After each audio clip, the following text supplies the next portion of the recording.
सन 2021 में जनवरी-फरवरी में हमारी जो पीआईएल थी उस पे सुनवाई हुई। जो हाई कोर्ट की पीआईएल थी उसे एक और पिटीशन में मर्ज कर दिया गया और सुप्रीम कोर्ट वाली के साथ क्या हुआ ये मैंने आपको बताया ही है। उस समय जो रंजीत मर्डर केस था उसके फाइनल आर्गुमेंट्स चल रहे थे और फाइनल आर्गुमेंट्स में जो डेरा के वकील थे वो जानबूझकर पेश नहीं हो रहे थे।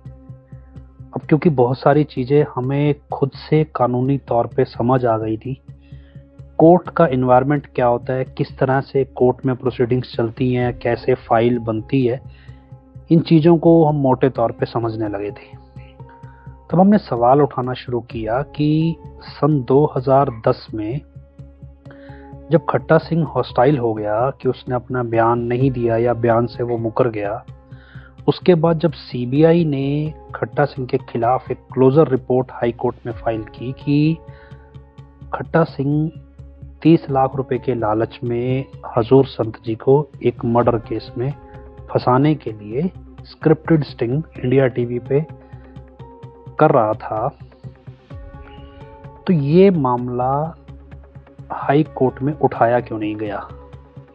क्योंकि खट्टा सिंह जब हॉस्टाइल हुआ तो उसके बाद वो सन 2018 में जाके दोबारा हाई कोर्ट जाता है और बोलता है जी मुझे बयान देना है, मैं पहले डर गया था।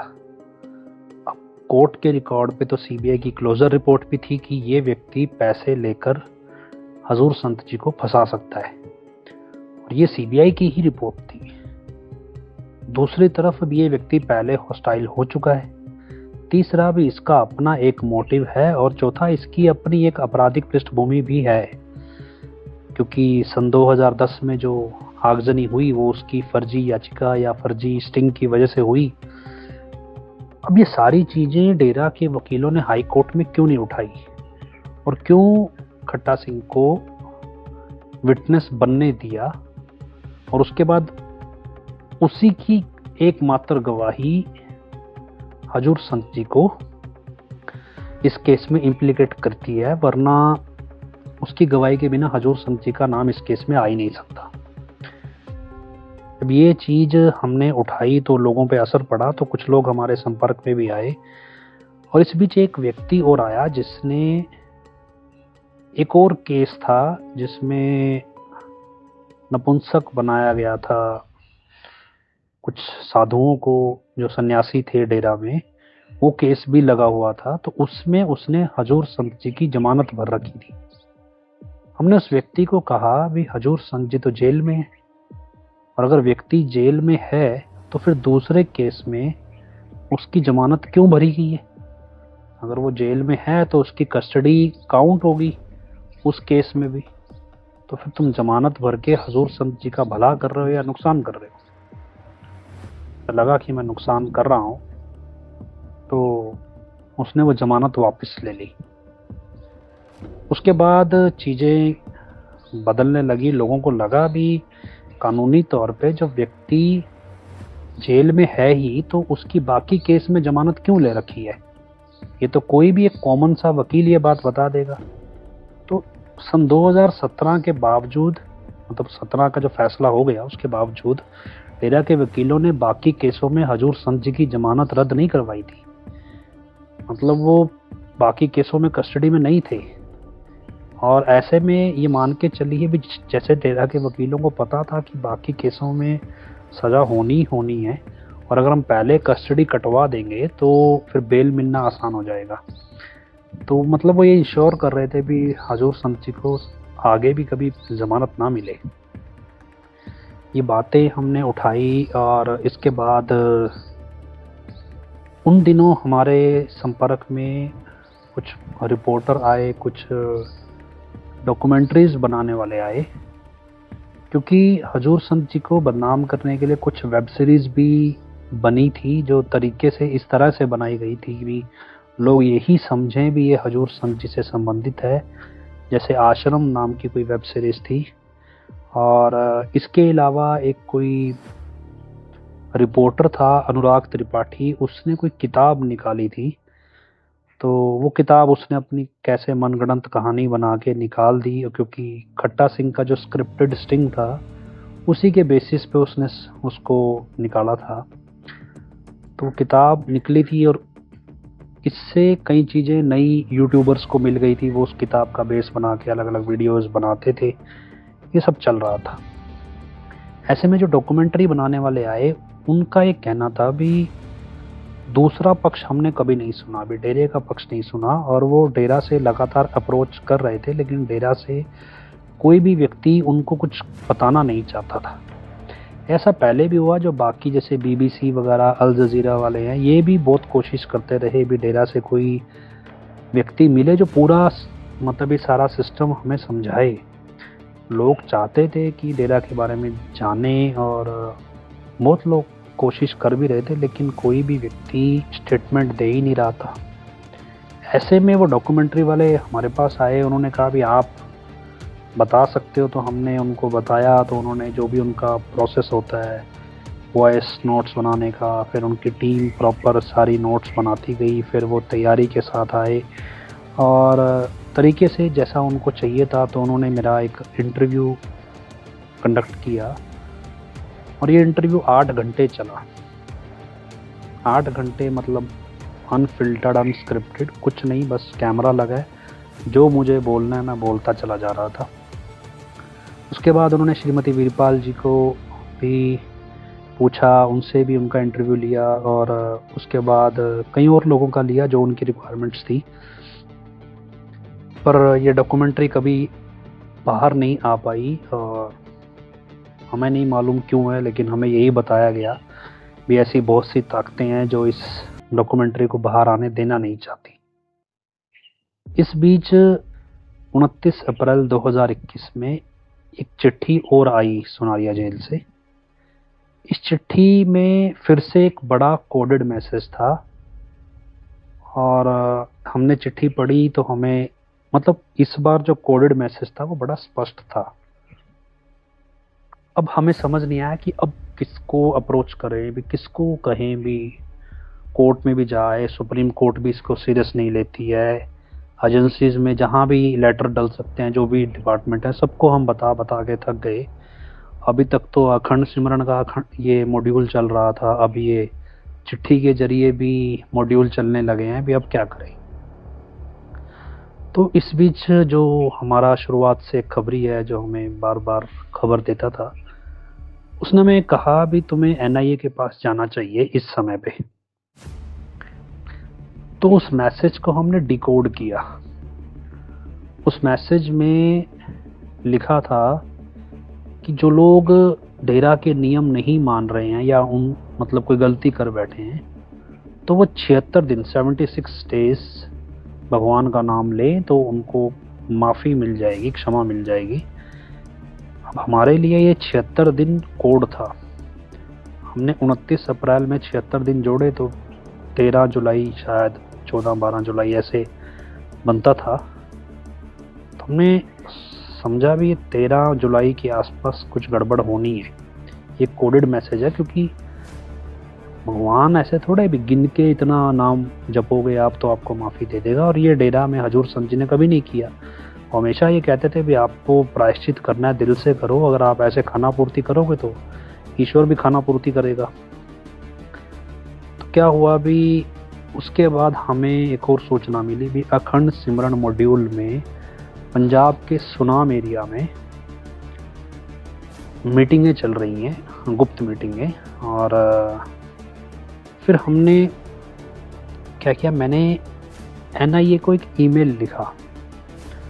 अब NIA की कंडीशन ये थी कि उनको सिर्फ नकली नोट और हथियारों से संबंधित कोई बात हो उसी का ईमेल लिख सकते थे, लेकिन मैंने उनको फिर भी लिखा कि जैसा हमारे खबरी ने कहा था।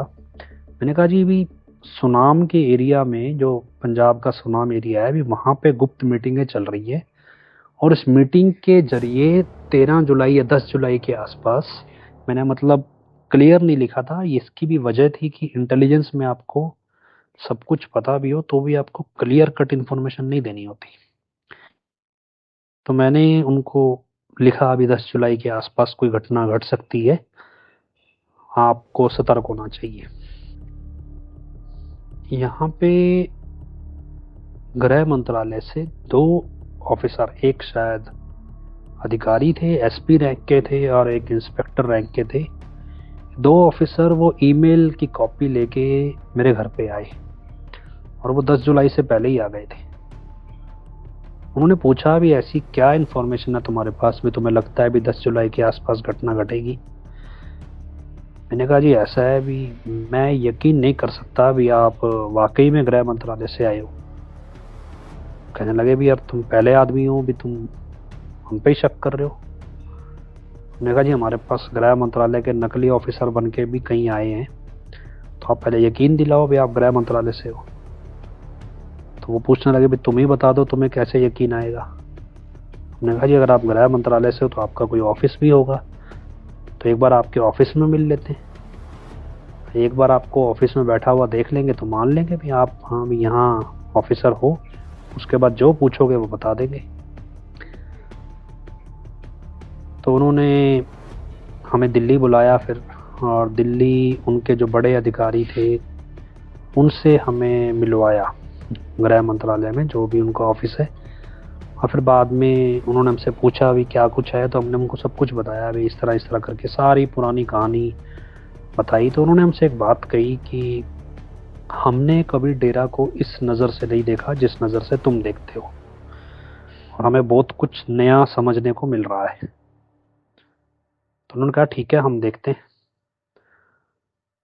अब 13 जुलाई 2021 भी आई, और 13 जुलाई 2021 को हजूर संत जी को एम्स ले जाया गया जेल से, ये बात निकल के आई। और एम्स से जब वो वापस आ रहे थे तब उनकी सुरक्षा में सेंध लगी, ये न्यूज़ बाद में आई। और उसमें एक डीएसपी को सस्पेंड किया गया, शायद शमशेर दहिया नाम था या कुछ और होगा, अभी मुझे पूरा याद नहीं। तो डीएसपी को सस्पेंड किया गया और ये न्यूज़ भी आई भी 2 महिलाओं को उनसे रास्ते में मिलवाया गया, कुछ ऐसी बातें निकल के आई। मतलब ये हमें समझ आ गया था भी 13 जुलाई 2021 को कुछ तो गड़बड़ होनी थी और हुई भी है, लेकिन जो खबर बाहर निकल के आई है ये अधूरी है या झूठी है, पर कुछ हुआ है, और क्या हुआ है ये हमें पता नहीं था। और हम पूछें किससे ये हमें भी नहीं पता था, क्योंकि बताने वाला कोई नहीं था। पर फिर भी हम अपनी तरफ से जो कर सकते थे हमने किया। इस दौरान हमें कुछ और चीज़ें भी पता चली। दरअसल एम्स में जाने से पहले हजूर संत जी को अचानक से एक दिन सूचना आई कि भी पीजीआई रोहतक लाया गया, उनकी तबीयत बिगड़ गई है जेल में। तो पीजीआई रोहतक में करीब 7-8 डॉक्टरों के पैनल ने उनका चेकअप किया और ये न्यूज़ निकल के आई कि वो कोरोना का टेस्ट नहीं करवा रहे हैं। फिर अगले दिन उनको वापस जेल भेज दिया गया। फिर थोड़े दिन बाद फिर उन्हें इमरजेंसी कोई पैरोल दी गई, जहाँ पे उन्हें किसी फार्म हाउस ले जाया गया गुड़गांव के आसपास, और वहाँ उनकी मीटिंग मतलब उनके परिवार से मिलवाया गया है, सब कुछ हुआ। बड़ी न्यूज़ आई भी, परिवार ने उनको खीर खिलाई है, ये है वो है। हमें बड़ा ये अजीब लग रहा था भी ये सरकार कर क्या रही है। अभी एक तरफ वो इतना सब कुछ प्लान कर रही है डेरे के साथ, और एक तरफ वो इस तरह की चीज़ें कर रही है, अभी पैरोल ये सब कुछ भी। अचानक से ये सरकार के सुर बदल कैसे गए हैं। ये वही सरकार है जो हमेशा हाई कोर्ट में पैरोल का विरोध करती थी, ये वही जेल सुपरिटेंडेंट है जो मतलब हजूर संत जी की माता जी बीमार हैं तब भी वो पैरोल नहीं देता था, अभी ये फार्म हाउस में घूमने के लिए पैरोल दे रहा है। ये कुछ गड़बड़ है। उसके बाद फिर खबर आई भी हजूर संत जी के पेट में दर्द हो गया है और उन्हें पीजीआई रोहतक अचानक लाया गया है। पीजीआई रोहतक बताता है कि उनके अमाशय में, पेनक्रियाज में जो इंसुलिन बनाता है उसमें गांठ है, और इस गांठ की हाई लेवल जांच चाहिए, और उसमें एक पेट स्कैन होता है जिससे ये पता चलता है कि गांठ में कैंसर तो नहीं है, और ये उनके पेट दर्द का कारण बताया जाता है। फिर कुछ दिन बाद उन्हें मेदांता हॉस्पिटल ले जाया जाता है, और मेदांता में कहा जाता है कि उनका पेट स्कैन होगा। वहाँ फिर कोरोना का टेस्ट होता है, कोरोना का टेस्ट नेगेटिव आता है। ये सब खबरें मीडिया में आ रही थी, और आखिर में 4 दिन के लिए उनको मेदांता में भर्ती किया जाता है। उस दौरान ये न्यूज़ आती है अभी हनीप्रीत को उनका पर्सनल केयर टेकर चुना गया है या वगैरह वगैरह जो भी। इस बीच हम मेदांता हॉस्पिटल को एक मेल लिखते हैं भी ये कुछ बड़ी साजिश है, भी थोड़ा संभल के रहना। और जैसे ही हम मेल लिखते हैं उसके बाद शोर मचने लगता है। फिर जो सिक्योरिटी ऑफिसर जिसके अंडर ये सब चल रहा होता है पुलिस वालों के, वो शोर मचाते हैं। मतलब ड्रामा होता है एक तरह का, और हनीप्रीत को वहाँ से हटाने की बात चलती है। फिर भी हमें तसल्ली नहीं होती। तो हम क्या करते हैं कि पैरेलल अपनी टीम से एक व्यक्ति को मेदांता हॉस्पिटल में भर्ती करवा देते हैं। तुम जाके भर्ती हो जाओ और देखो वहाँ क्या चल रहा है। अब हमारे वाला व्यक्ति बीमार तो नहीं था। तब उसने पूरी चीज़ स्टडी की, और स्टडी करके कुछ अजीब जानकारियाँ निकली। पीजीआई रोहतक, जहाँ एक हरियाणा के धुरंधर डॉक्टर होंगे, उन्होंने कहा था कि गुरुजी को, संत जी को पेनक्रियाज में गांठ है। लेकिन जब मेदांता हॉस्पिटल की रिपोर्ट आती है तो उसमें पता चलता है भी उन्हें कैंसर छोड़िए, गांठ का नामो निशान नहीं है। अब ये एक चमत्कारिक घटना मान लेंगे तो आप सोचिए, और अगर इसे साजिश का हिस्सा मान लेंगे तब समझिए। मेदांता हॉस्पिटल में जो इलाज चला, उस इलाज में सब कुछ अलग था जो अब तक सारी प्लानिंग में सामने आ रहा था। जैसे हमने आपको 150 पन्ने की वो मेडिकल रिपोर्ट बताई, फिर जेल से आने वाली मेडिकल रिपोर्ट बताई, और पीजीआई ज़बरदस्ती कैंसर बनाने में तुला हुआ था पेनक्रियाज में। मतलब हमें ये डाउट हुआ भी ये हजूर संत जी को कैंसर का पेशेंट बनाने की कोशिश कर रहे हैं मेडिकल रिकॉर्ड्स में, और फिर हो सकता है उनकी हत्या का कोई फिर से प्लान हो। तो हम इस चीज़ को लेके देखने लगे थे। इस बीच आगे चलते चलते रंजीत हत्याकांड वाले मामले में आर्गूमेंट्स होने लगे थे, और हमने कोशिश की जो बाकी के आरोपी हैं, जिसमें सबदिल संधू है या अवतार सिंह हैं, इन दोनों से हमने कोशिश की भी हम संपर्क बनाए और उनको बताएं भी तुम अपने आर्गूमेंट्स में ये बात कहो भी खट्टा सिंह एक हॉस्टाइल विटनेस है, और ये सीबीआई ने ही हॉस्टाइल डिक्लेयर किया है, तो सीबीआई इसे अपना विटनेस नहीं बना सकती। शायद हम उन्हें अपनी बात समझा नहीं पाए, या फिर वो किसी और के इन्फ्लुएंस में थे, तो वो ये समझ नहीं पाए हमारी बात। फिर मैंने क्या किया, मैंने एक पूरी स्टडी की सारे केस की, और एक टाइमलाइन तैयार की। मैंने टाइमलाइन में लिखा भी कैसे स्टेप बाय स्टेप सीबीआई ने जो गवाह हैं इस केस में उनको लॉक किया, मतलब मनाया बयान देने के लिए, और इसके बदले में गवाहों को किस तरह के बेनिफिट्स किस किस रूप में दिए गए। ये पूरा टाइमलाइन था जो डॉक्यूमेंटेड था, डॉक्यूमेंट्स भी उसके साथ थे, और जिसे पढ़ के क्लियर समझ में आता था भी ये एक प्लान है और प्लान के तहत ये काम हो रहा है। उस समय सीबीआई के जो स्पेशल जज कोर्ट के जो जज थे वो बदल चुके थे, तो मुझे उम्मीद थी भी शायद ये नए जज को हम कन्विंस कर सकते हैं। तो मैंने क्या किया, वो जब फाइनल आर्गूमेंट्स होने थे और आखिरी जब कंक्लूड हुआ जिस दिन फाइनल आर्गूमेंट्स, उस दिन मैंने अपनी तरफ से एक लड़के को भेजा। वहाँ पे अशोक जी थे चंडीगढ़ वाले, उनको मैंने भेजा। मैंने कहा भी कोर्ट में जाना है और जज साहब को देकर आना है भी हमारी तरफ से कुछ डॉक्यूमेंट्स है, ये डेरा की संगत ने इन्फॉर्मेशन जुटाई है और आपको इस केस में मदद मिलेगी। तो बड़े रिस्पेक्ट से कोर्ट में जो जज साहब थे उन्होंने डील किया अशोक जी को, और उन्होंने वो डॉक्यूमेंट्स लेके साथ के साथ ऑर्डर पास कर दिया, ये डॉक्यूमेंट्स मैं ऑन रिकॉर्ड रखता हूँ। उसके बाद 2 दिन बाद ही रंजीत सिंह जिसकी हत्या हुई थी उसका बेटा हाई कोर्ट चला जाता है। हालांकि उसका बेटा तो मोहरा था, मान के चलिए भी सारा सिस्टम जो है वो हाई कोर्ट चला जाता है इस सवाल के साथ भी हमें इस जज पे भरोसा नहीं है सीबीआई कोर्ट के, ये जज भेदभाव करता है। और कुछ गड़े मुर्दे उखाड़ के कहानियां बनाई गई कि भाई ये जज कुछ गड़बड़ करेगा, मतलब हमें इस पे भरोसा नहीं है, हमें जज बदलना है। आप सोचिए फाइनल आर्गुमेंट्स कंक्लूड हो चुके हैं, अब सिर्फ फाइनल ऑर्डर के लिए केस लगा हुआ है, और ऐसी स्टेज पे इसको कैसे पता चला भी जज बदल गया है या जज का दिमाग बदल गया है, वो मतलब बिक गया है, कोई ऐसा प्रूफ तो नहीं था।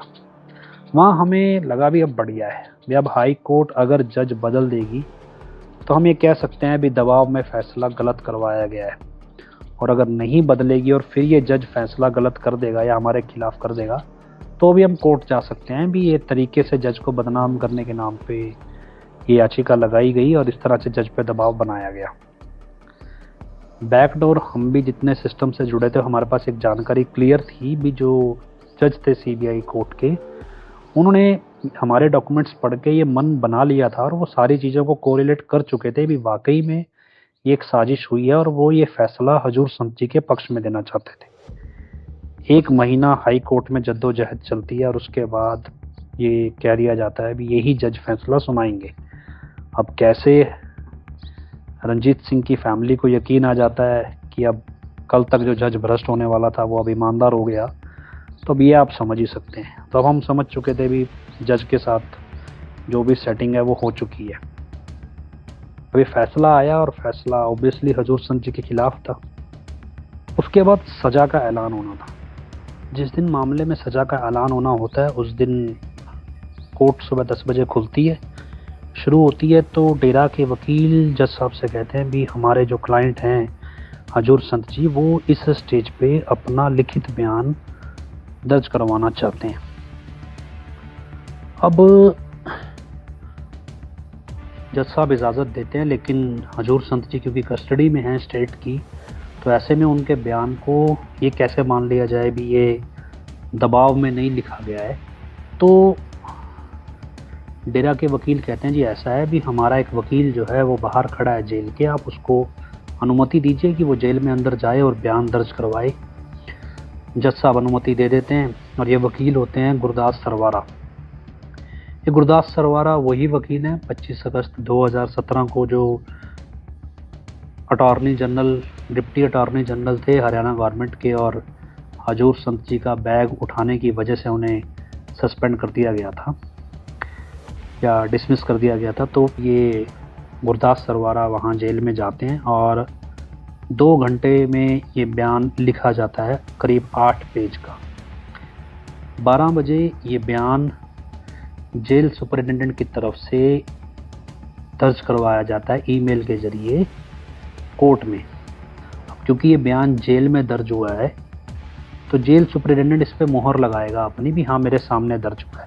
क्योंकि अगर ये जेल से बाहर लिखा गया होता तो इस पर नोटरी की स्टैंप लगती, लेकिन अब इस पर जेल सुपरिटेंडेंट की स्टैंप लगेगी, नोटरी जेल में नहीं हो सकता।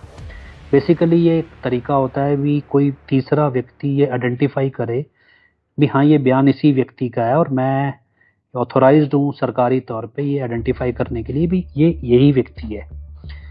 तो ये बयान कोर्ट में दर्ज हुआ और उसके बाद इस पे अब फैसला, सज़ा का ऐलान होना था। अब इस स्टेज पे मैंने अदालत को एक ईमेल फिर से लिखा। मैंने उनसे कहा कि ये बयान सुबह 10 बजे लिखा गया और 12 बजे कोर्ट में पहुंच गया। ये जेल में लिखा गया और डेरा प्रमुख जो हजूर संत जी हैं जो इस केस में अभियुक्त हैं भी उनके द्वारा अपने हाथ से लिखा गया। तो ये बयान मेरे पास नहीं हो सकता। मैंने उसी बयान की कॉपी कोर्ट को भेजी जिस पे जेल सुपरिटेंडेंट के साइन नहीं थे।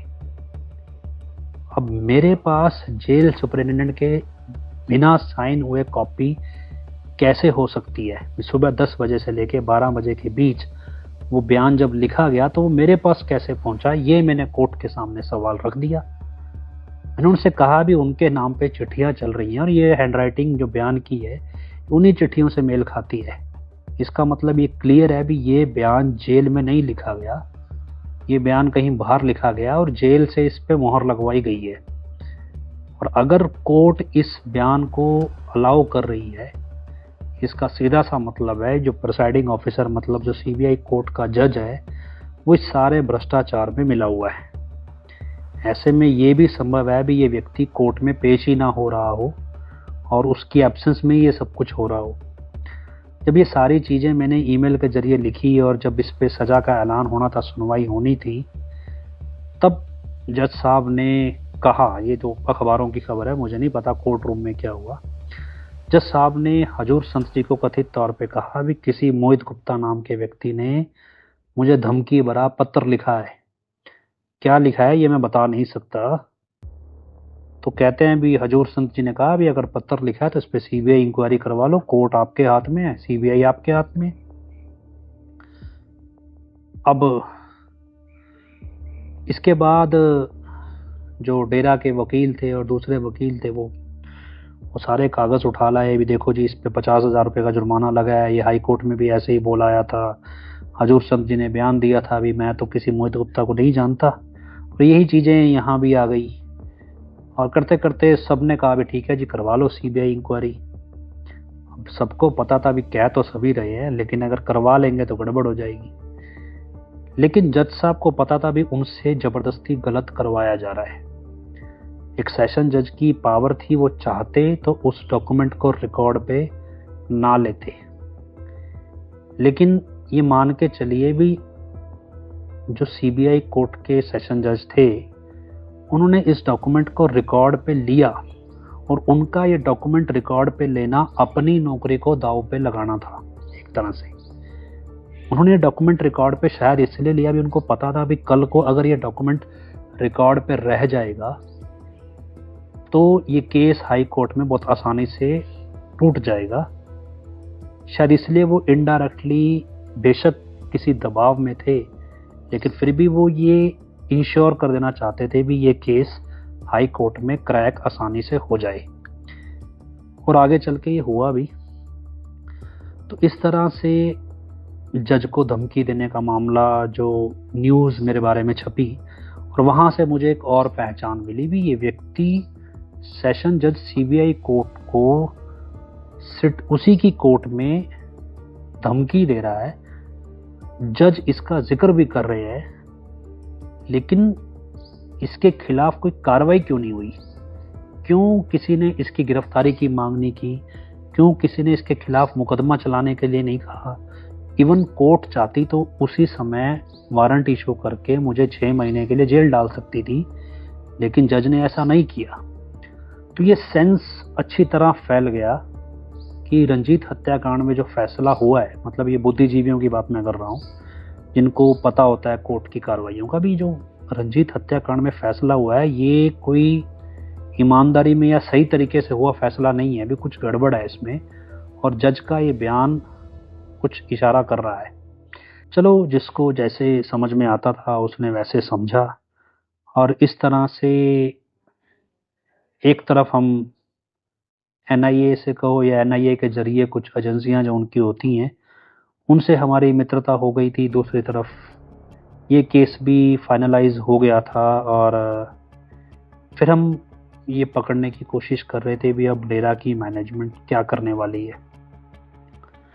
और करते करते फिर और तो कुछ मुझे याद नहीं, लेकिन फरवरी 2022 में, क्योंकि आगे पंजाब का इलेक्शन आ रहा था जो विधानसभा का, और उसमें क्योंकि डेरा की मैनेजमेंट का झुकाव जो है वो अकाली दल और बीजेपी की तरफ रहता है, तो डेरा की मैनेजमेंट फिर से उसी माहौल को बनाने में लग गई थी भी अकाली दल को सपोर्ट करो या बीजेपी को सपोर्ट करो। और दूसरा उन्होंने हजूर संत जी के जो समधी थे हरमिंदर सिंह जस्सी, उनको इंडिपेंडेंट कैंडिडेट के तौर पे उतार के उनका सपोर्ट गेन करना भी शुरू कर दिया था, मतलब उनके पक्ष में प्रचार करना।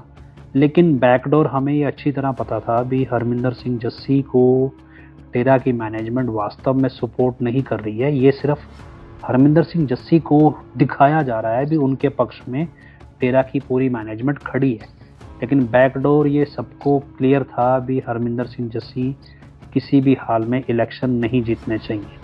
बस ये है कि उनको ये लगे भी डेरा की जो मैनेजमेंट है वो उनके साथ है, और इसका सीधा सा मतलब हम वहीं से कॉरिलेट कर लेते हैं कि कोई नहीं चाहता था भी हजूर संत जी की तरफ से हरमिंदर सिंह जस्सी कहीं भी पॉलिटिकल लेवल पे मीडिएटर बने, और ये चीज़ें इंश्योर डेरा की मैनेजमेंट कर रही थी।